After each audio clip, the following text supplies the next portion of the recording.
compañeras y compañeros. En estas reuniones hemos hablado de varios temas y entre otros un tema muy importante que se está discutiendo es el tema que tiene que ver con el petróleo. Hay una campaña muy fuerte del gobierno federal para privatizar el petróleo y han dicho muchas mentiras para desinformar, para engañar a la población y para facilitar algo que han querido hacer hace mucho tiempo y no han podido. Por eso han dicho, por ejemplo, que Pemex está quebrado, que no tiene recursos y que por eso necesitamos que venga el capital privado extranjero a salvar a Pemex. Pero así, de esa manera, han tratado de decirnos que no hay de otra, que hay que rendirnos para que vengan las compañías como la British Petroleum, la Exxon, la Shell y otras a apropiarse de una riqueza que es de la nación. Pero cuando revisamos lo que sucede realmente, vamos a ver que Pemex tiene una riqueza enorme y que el petróleo en México es una riqueza muy grande que ya quisieran muchos países tener y que además esa riqueza es de la nación, porque no todos los países tienen petróleo y no todos los países que tienen petróleo tienen el petróleo bajo dominio de la nación. Por esa razón es que es tan importante informarnos y decirle a la gente que el petróleo constituye ni más ni menos que una riqueza aproximada de 1.250.000 millones de pesos, o sea, más de 1 millón de millones de pesos, 100.000 millones de dólares. Y toda esa riqueza, gracias al general Lázaro Cárdenas del Río, un patriota que expropió el petróleo para los mexicanos, toda esa riqueza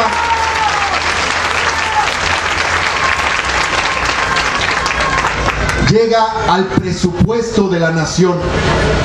Ese 1.250.000 millones de pesos no se van a los bolsillos de petroleros tejanos o de grandes magnates, sino se van al presupuesto del país.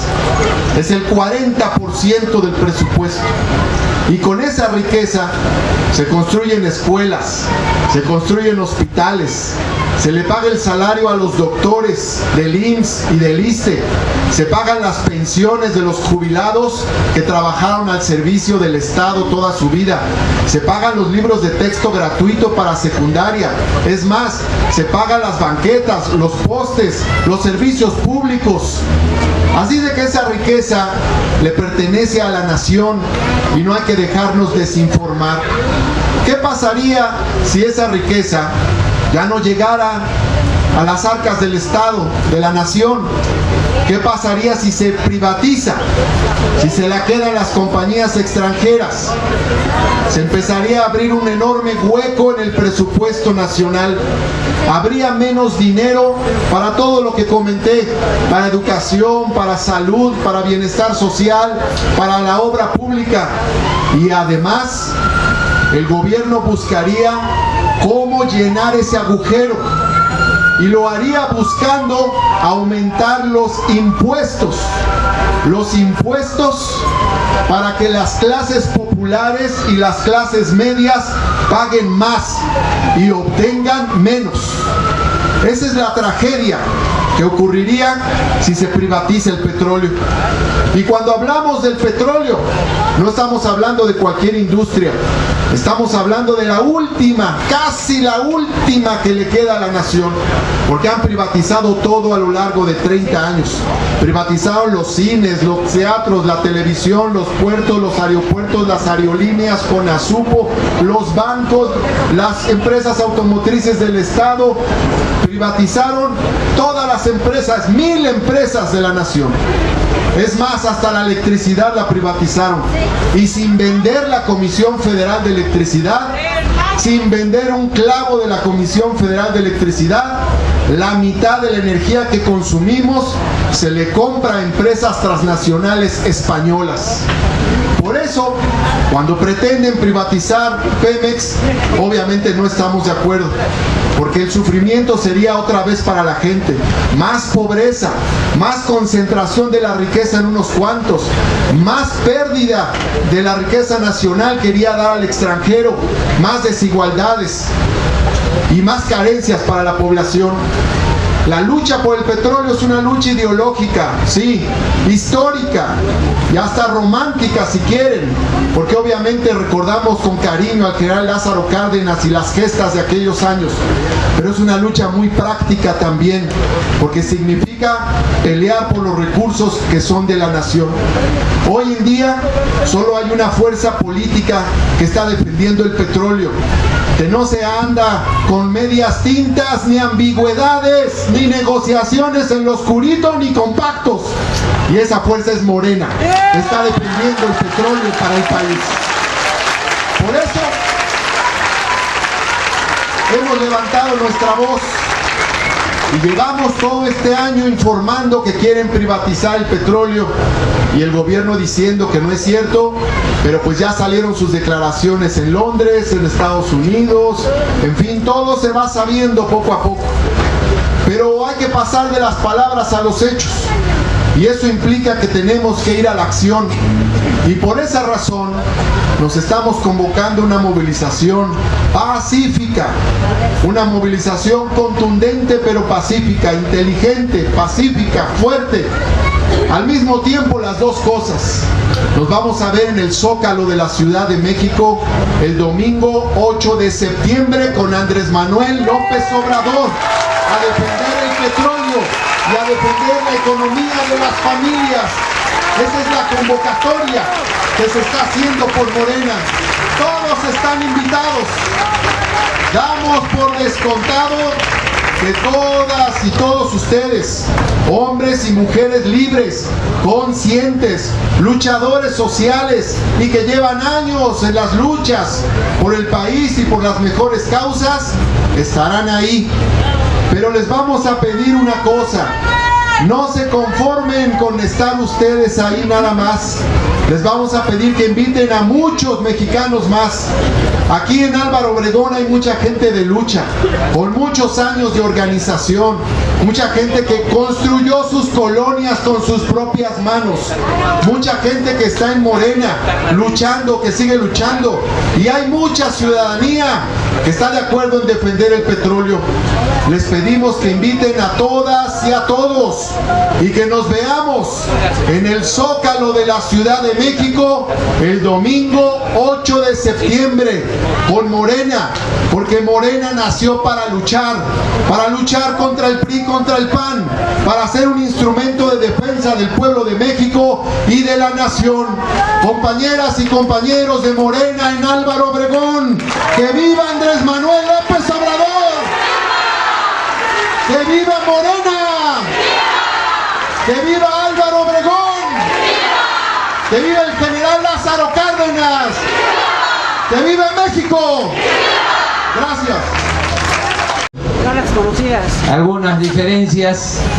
Le he pedido a Sergio que me permita hablar, que las discrepancias que tienen, que se resuelvan en la instancia correspondiente de Morena, que es la Comisión de Honestidad y de Justicia, porque si aquí se hace un alboroto, le vamos a hacer el juego a Televisa y a Milenio, y eso es lo que va a salir mañana. Entonces estamos de acuerdo de que se deje este asunto y que sea la instancia correspondiente la que resuelva. ¿No les parece?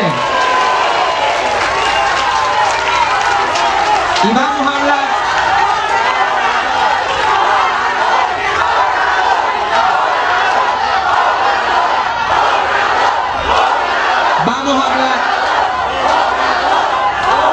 de lo que considero muy importante. de lo que mencionó, lo que explicó muy bien Martí Batres, y también sobre la necesidad que tenemos, sobre el deber que tenemos de seguir luchando para transformar al país, porque eso es lo más importante. La transformación de México. Ese es el objetivo superior de Morena. Por eso es este movimiento. No es por cargos, no es por el quítate tú porque quiero yo, no es la ambición al poder por el poder o la ambición al dinero. El objetivo es transformar al país, y es algo muy importante. Lo de los cargos, eso no sirve de nada. Ya los políticos corruptos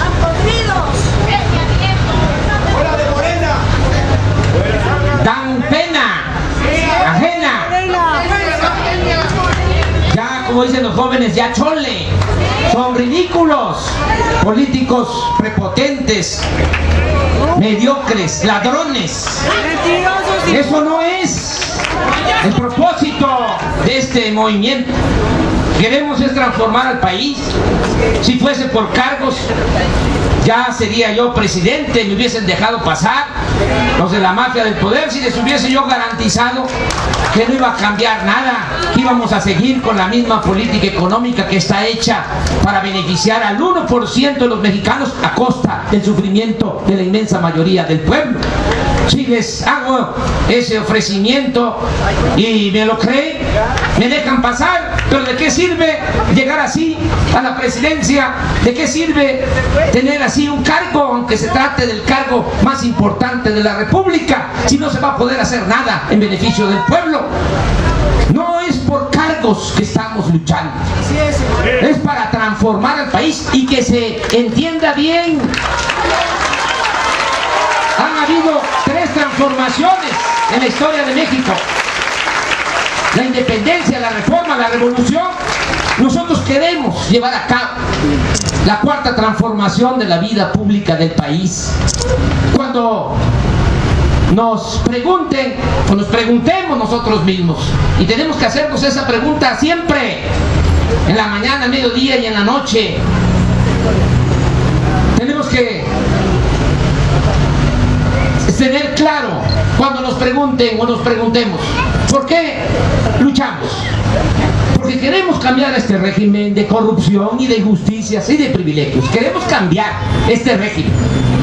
Y para que nadie se espante, añadirle que vamos a lograr el cambio de régimen de manera pacífica, sin violencia, con la participación consciente y organizada del pueblo. Ese es el objetivo superior. ¿Y por qué tenemos que luchar por la transformación? Porque no hay otra salida.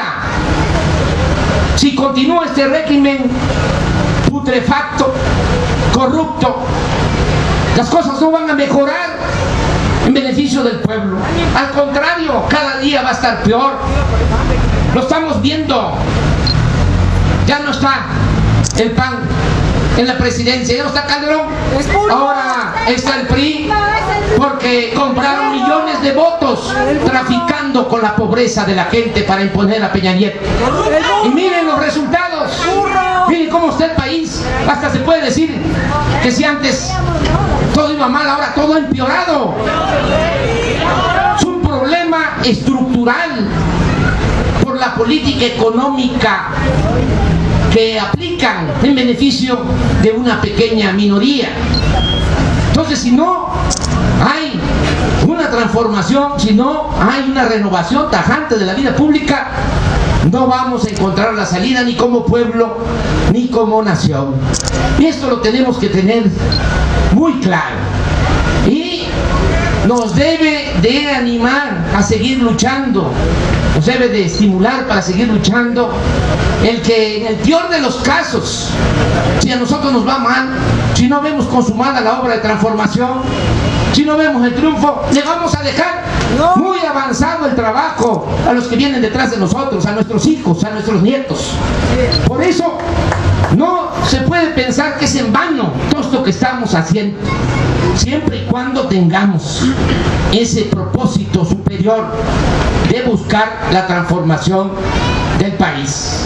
Y sí se puede, es cosa de perseverancia y de seguir trabajando en organización y de seguir despertando a la gente.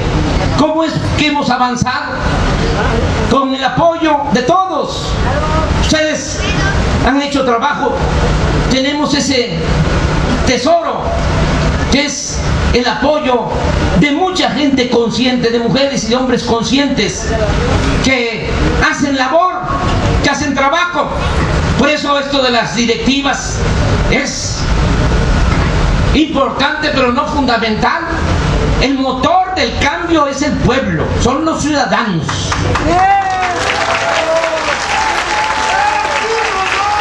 No solo los dirigentes.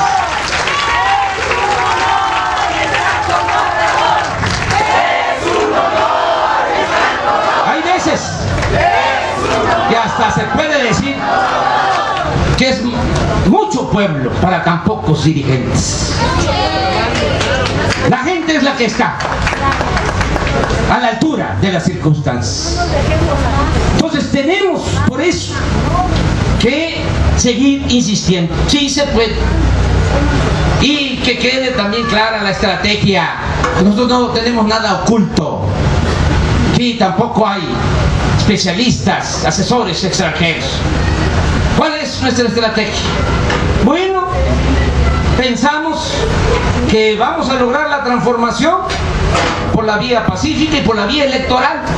Es decir, vamos a participar en las elecciones, pero viendo las elecciones como un medio, nada más, no como un fin, sino nada más para avanzar en el objetivo superior.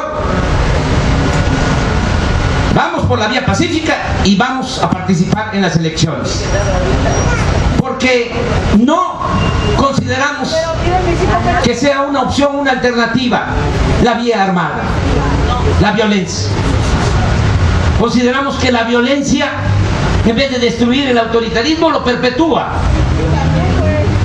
Y no vamos a caer en la trampa de la violencia. Eso es lo que quisieran nuestros adversarios. Como ellos nada más tienen la fuerza bruta y no tienen la razón, quisieran que cayéramos en la trampa de la violencia. Eso no lo vamos a hacer nunca. Y no es opción. Están los ejemplos. Hace algún tiempo se dio un movimiento en Egipto y se reunió el pueblo y se derrocó a un dictador. Y muchos le dijeron: ahí está el ejemplo, eso es lo que se tiene que hacer. Le dije: no estoy de acuerdo en eso.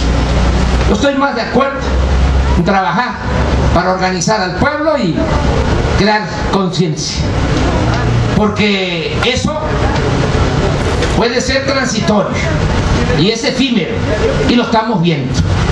Miles de muertos, y que han logrado una dictadura militar. Más violencia. No es eso el camino. Esto que estamos proponiendo nosotros no es fácil, y también no somos ingenuos. Sabemos a lo que nos enfrentamos. Estamos enfrentando a un grupo de intereses creados muy poderoso, y hay muchos obstáculos en esta lucha. Sabemos bien que las autoridades electorales están vendidas. Hace un momento en Coajimalpa decía yo que cómo no van a actuar como lo hacen los consejeros del IFE, los magistrados del TRIFE, si ganan 500,000 pesos mensuales, los tienen bien maiciados. Sabemos todo eso, sabemos que las cartas están marcadas, sabemos que los dados están cargados, pero también sabemos que va a llegar el día cuando seamos muchos más, de que no van a poder con sus tretas, ni con sus trampas, ni con sus fraudes, y se va a lograr la transformación. No fue poca cosa obtener ahora cerca de 16 millones de votos, sin entregar despensas, sin entregar materiales de construcción, sin entregar tarjetas Soriana, sin entregar monederos, Monex. 16 millones de mujeres y hombres libres, conscientes. Entonces, ¿qué es lo que tenemos que hacer? ¿Cuál es la estrategia? Seguir convenciendo a más gente.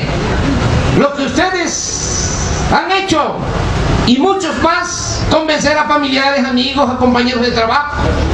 Lo que hicieron los jóvenes en la campaña, convencer a otros jóvenes. Los maestros que convencieron a sus alumnos, alumnos que convencieron a sus maestros, médicos que convencieron a sus pacientes, comerciantes que convencieron a otros comerciantes, empresarios que convencieron a otros empresarios, sobre todo para quitarles miedo, para darles la seguridad de que nosotros siempre vamos a actuar de manera responsable. Esa labor de convencimiento la tenemos que seguir haciendo, porque es fundamental.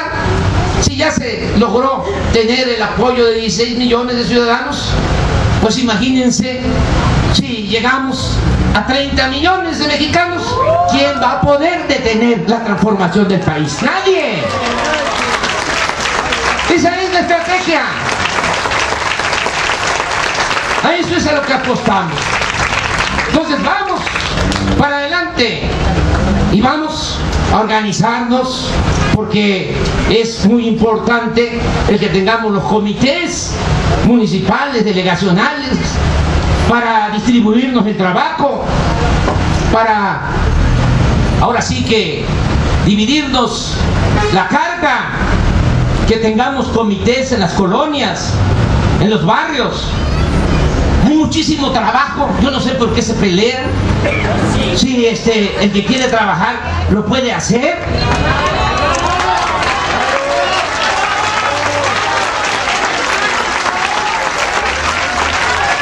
Donde se vive, ahí organizar, y ahí se está luchando cuando se tienen realmente convicciones.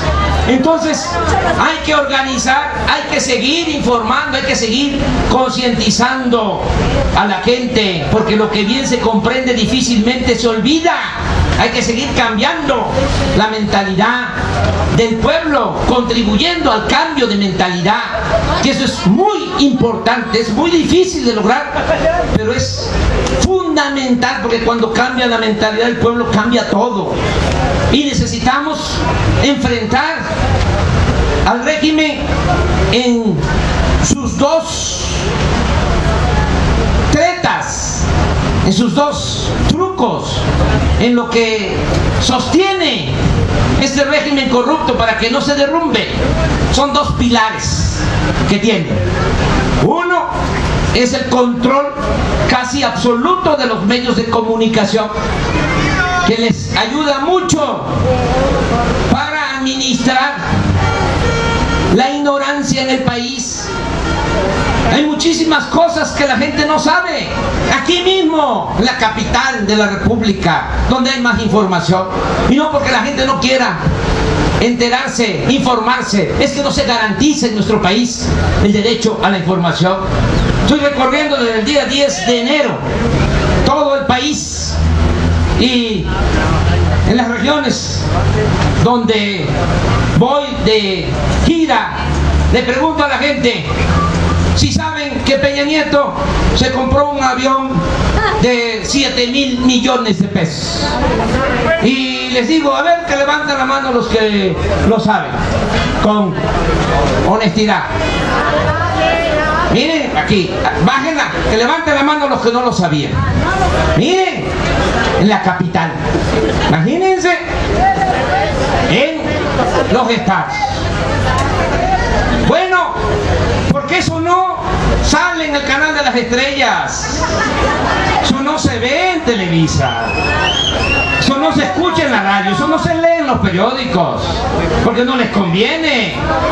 Lo que sí se sabe, a ver, así, con honestidad, que levanten la mano los que saben que va a haber un programa para combatir el hambre. La mayoría, porque llevan 8 meses diciéndolo con publicidad, no han entregado ni siquiera 1 kilo de frijol con gorgojo como acostumbran, y ya todo el mundo sabe. Lo que no saben es que de aplicarse ese supuesto plan para combatir el hambre, se destinarían 3.000 millones de pesos, menos de la mitad de lo que cuesta el avión de Peña Nieto. Mucha gente no sabe que hace 4 meses aquí en la Ciudad de México se reunieron los del PRI en un congreso para reformar sus estatutos y permitir que aumente el IVA del 16 al 19% y que se cobre IVA por alimentos, por medicamentos, por transporte público, por libros, por todos los artículos de consumo generalizado. De eso no se sabe mucho, porque esas noticias pasan de noche. Mucha gente no sabe que ya se reformó el artículo 27 en la Cámara de Diputados para entregar las playas del país a extranjeros. Mucha gente no sabe que ya se aprobó el plan energético de Peña Nieto en la Cámara de Diputados, en la Cámara de Senadores, para seguir aumentando el precio de las gasolinas, del diésel, del gas, de la luz. Hoy volvió a aumentar la gasolina. En el tiempo que lleva Peña Nieto ha aumentado 1 peso el litro de gasolina. Ya la gasolina en nuestro país es más cara que en Estados Unidos, con la diferencia de que el salario en Estados Unidos es 10 veces superior a lo que gana un trabajador en nuestro país. Sobre esto es que tenemos que informar mucho a la gente, y lo que decía aquí Martí, formarle a la gente y actuar, participar para que evitemos la privatización del petróleo. Es gravísimo lo que quieren hacer. Quieren dejar al país sin presupuesto, quieren robarse las ganancias del petróleo y quieren tapar el hoyo que va a dejar la privatización del petróleo en las finanzas públicas, aumentando los impuestos. No solo el IVA, quieren aumentar también el impuesto sobre la renta para golpear aún más a profesionistas, para cobrar más a los trabajadores que tienen que tributar, que tienen que pagar impuestos, a empresarios, a comerciantes. Entonces esto no lo podemos permitir, y por eso yo me sumo a la convocatoria que ha hecho Martí. Vamos todos el 8 de septiembre al Zócalo de la Ciudad de México para no permitir el aumento de los impuestos y no permitir la privatización del petróleo.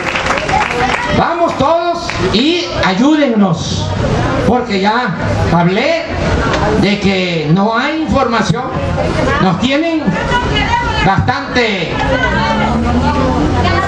cercados. Solo Carmen Aristegui le pronuncia. Hay un cerco informativo. Ahora que empecé a recorrer las delegaciones del Distrito Federal, algunos titularon o dijeron que estaba yo reapareciendo.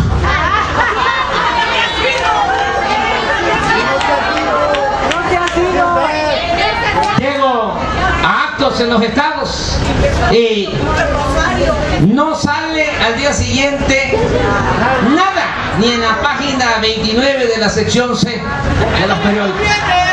Nada, absolutamente.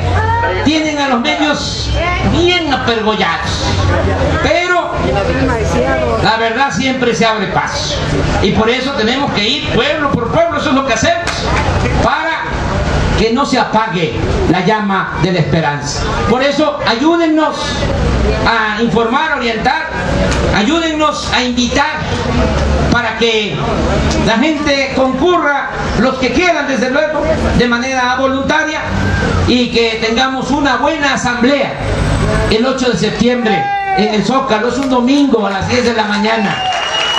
Ahí vamos a ver qué resolvemos. Para entonces ya vamos a conocer la propuesta del PRI, porque estos mañosos mandaron por delante, como siempre lo hacen, al PAN. Ya presentó el PAN su propuesta y ahora hablan de que el 7 de agosto van a presentar los del PRI su propuesta. Entonces, ya para el 8 de septiembre vamos a saber bien cómo están las cosas y ahí vamos a fijar una postura. Nosotros solo tenemos una propuesta en el caso del petróleo. Lo único que nosotros proponemos es que dejen de robar. Eso es todo.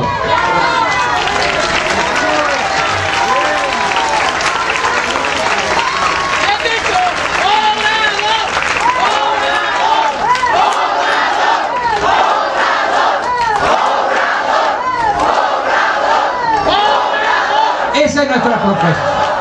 Limpiar de corrupción Pemex. Miren, antier, que eso tampoco se da a conocer, se publicó en el Diario Oficial que Peña Nieto ya le vendió, entre comillas, el complejo petroquímico Pajaritos de Coatzacoalcos, Veracruz, a Antonio del Valle. Este señor Antonio del Valle ya fue bastante beneficiado, porque en 1992 Salinas le entregó el Banco Internacional y ahora Peña le entrega el complejo petroquímico Pajarito. Dicen Martí, hacía referencia a eso, no van a vender, dice, ni un tornillo, ni siquiera eso es cierto. Están vendiendo la petroquímica, 46 hectáreas con todas las instalaciones, propiedad pública. Eso lo vamos a impugnar. Eso no lo vamos a permitir. Vamos a cumplir con nuestro deber, porque ya saben ustedes cómo está la justicia en nuestro país. Ya saben ustedes que solo se hace justicia para el que tiene agarraderas, el que tiene influencia. Miren lo que acaba de suceder. El Poder Judicial decide devolverle los bienes a Raúl Salinas. Y aquí me puedo pasar toda la noche enlistando todas las tracaladas. Nada más añado otra. Acaba de decidir Chaufet, de Educación Pública, que habla de reforma educativa. Es una burla, un insulto al pueblo. Ustedes lo saben, muchos de ustedes tienen hijos, hijos que han querido ingresar a la universidad y son rechazados porque no hay espacio, porque no se le da presupuesto a las universidades. Se rechazan a 300,000 jóvenes cada año. Ustedes saben lo que esto significa. Es un absurdo el que se les cierren las puertas para que puedan estudiar los jóvenes. Es preferible tener a los jóvenes estudiando que tenerlos en la calle. Sí, pues en serio lo de la reforma educativa. Este sería el primer problema a resolver. Que nadie se quedara sin posibilidad de estudiar, que no importara la condición económica, social de los padres, que se garantizara lo que está en la Constitución, el derecho del pueblo a la educación pública, gratuita y de calidad. Eso es reforma educativa y mejorar la calidad de la enseñanza. Le llaman reforma educativa a fastidiar a los maestros, a satanizar a los maestros, a echarle la culpa de todo a los maestros, cuando el problema principal son ellos. Ellos son los que han llevado al país a esta grave crisis. ¿Por qué hay tanta inseguridad? ¿Por qué hay tanta violencia? Porque se han dedicado a robar y no les ha importado impulsar actividades productivas y crear empleos, y han desatendido a los jóvenes, y ahora estamos pagando las consecuencias y quieren seguir con lo mismo. Pero aquí cierro el paréntesis, nada más para decirles que el señor Jaufet ha decidido comprar computadoras carísimas, sin licitación, sin concurso, por asignación directa. ¿Por qué? Por la corrupción. Cuando el gobierno compra algo, lo compra carísimo, y cuando vende, como son bienes del pueblo, los regala. Entonces eso es lo que queremos terminar. Por eso es este movimiento, por eso esta lucha, por eso tenemos que seguir adelante. Yo les invito a que no perdamos la fe, que sigamos juntos. Miren, para que Morena no se eche a perder, que les digo, y esto ojalá y lo reflexionemos entre todos, no es fácil, porque nunca ha habido democracia en el país. No estamos hablando de una década, estamos hablando de siglos. Entonces no hay cultura democrática.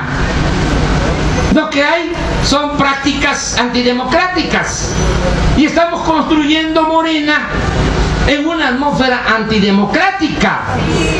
Entonces es como remar contra la corriente, no es un asunto fácil. Entonces lo tenemos que analizar bien. Entonces, ¿cómo vamos a evitar eso? Que se eche a perder Morena. ¿Con el estatuto? No. No, es como si pensáramos que los problemas de México se pueden resolver con leyes. Si fuese el problema del país, si los problemas de México fuesen las leyes, no habría problemas, porque no hay ninguna ley que diga que está permitido robar, que es lo que pasa en el país. Entonces el problema no está ahí, tiene que ver más con la actitud de cada uno de nosotros.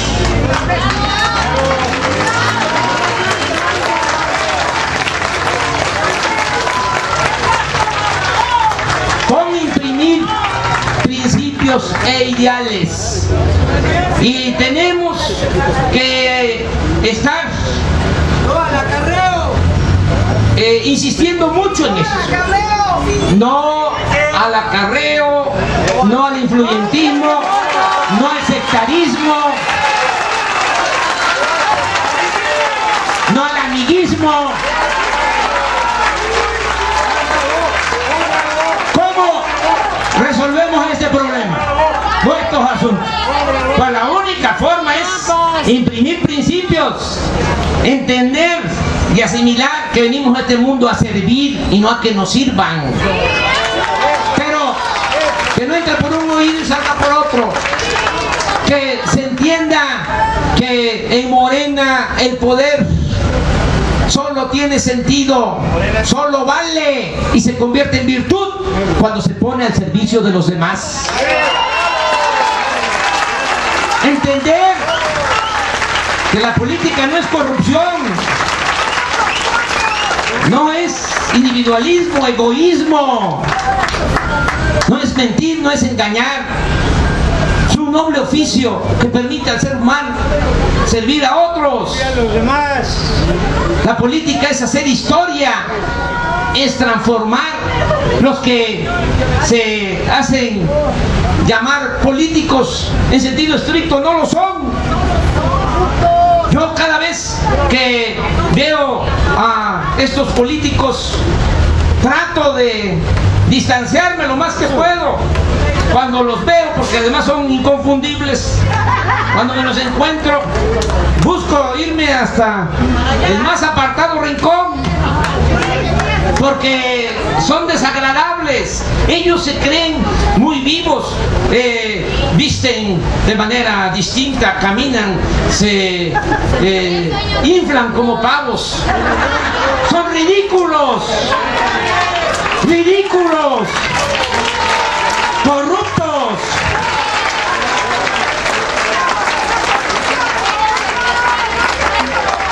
Y otra cosa que es muy importante,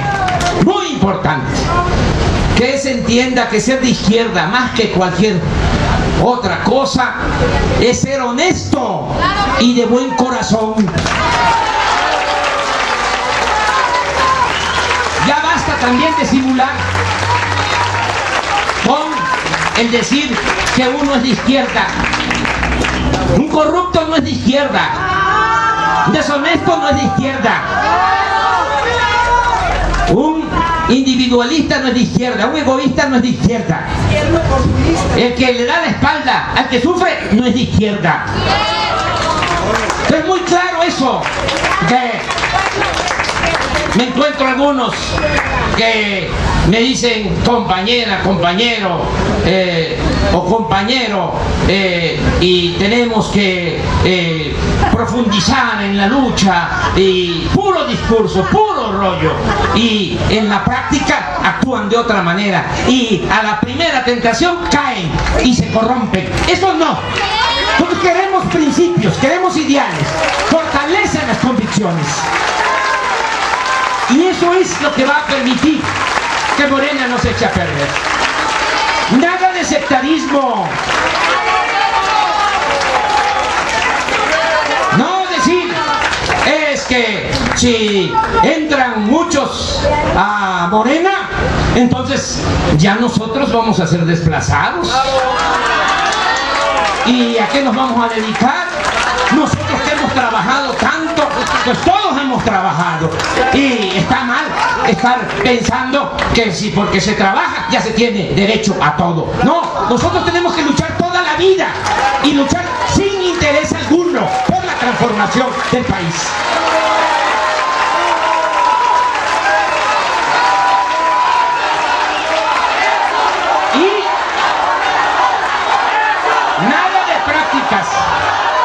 Antidemocráticas, nada de acarreo, nada de estarle diciendo a la gente tienes que votar por este, hasta le escupen la oreja ahí dándole indicaciones. Eso no lo queremos.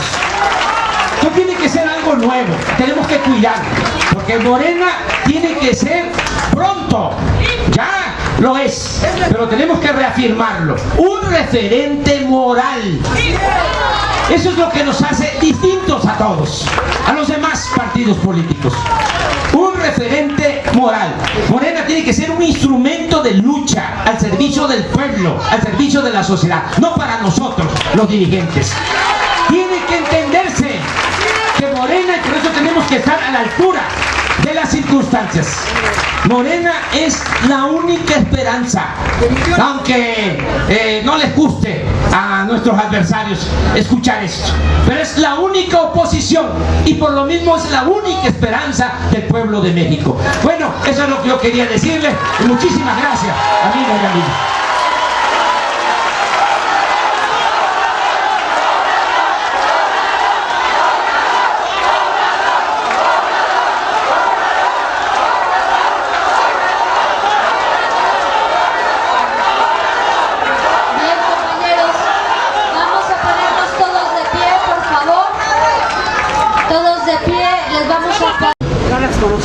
Algunas diferencias.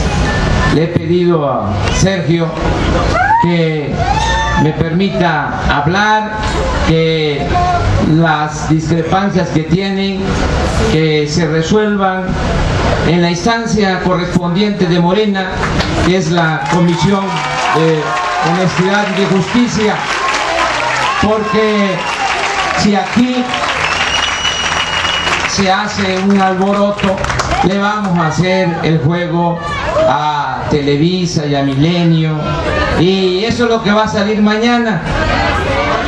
Entonces estamos de acuerdo de que se deje este asunto y que sea la instancia correspondiente la que resuelva. ¿No les parece? Y vamos